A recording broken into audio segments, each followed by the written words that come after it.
Upleta chambers of ઇન્ડસ્ટ્રીઝની સાધારણ સભામાં હોદ્દેદારોની વરણી કરવામાં આવી હતી, જેમાં પ્રમુખ તરીકે અલ્પેશભાઈ વોરાની નિમણૂક કરાઈ હતી.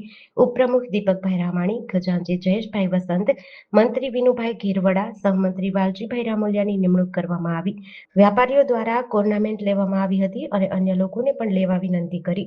કામગીરીનો વિગતવાર અહેવાલ પણ આપ્યો. સાથે જ આવનાર વર્ષમાં વ્યાપારીઓ સાથે રહી વ્યાપારીઓને પડતી સમસ્યાઓ અને તેમના ફાયદાઓ અંગે સતત મહેનત કરશે તેવું જણાવ્યું હતું.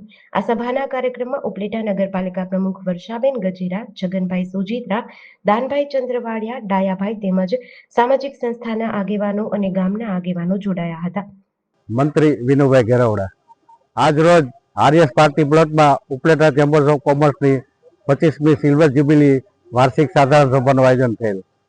આ સભામાં ચેમ્બર્સના હોદ્દેદારો, ચેમ્બર્સના સભ્યો, ઉપલેટા શહેરના પ્રબુદ્ધ નાગરિકો, પૂર્વ ધારાસભ્ય, નગરપાલિકા પ્રમુખો, અન્ય આગેવાનોએ હાજરી આપેલ.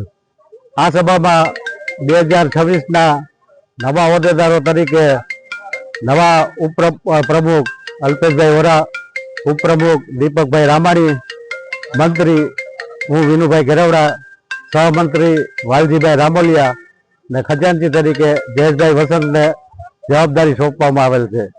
આ મિટિંગમાં તમામ આગેવાનોએ આ નવી ટીમને પ્રોત્સાહિત કરી આગળ વધારે પડતા કામો કરે તેવી શુભેચ્છા પાઠવેલ અને મિટિંગને કામકાજ પૂર્ણ થઈ ભોજન સમારંભમાં હાજરી આપી મિટિંગ પૂર્ણ થઈ. જેડીસી ન્યૂઝ સાથે વિપુલ ધામીચા, ઉપલેટા.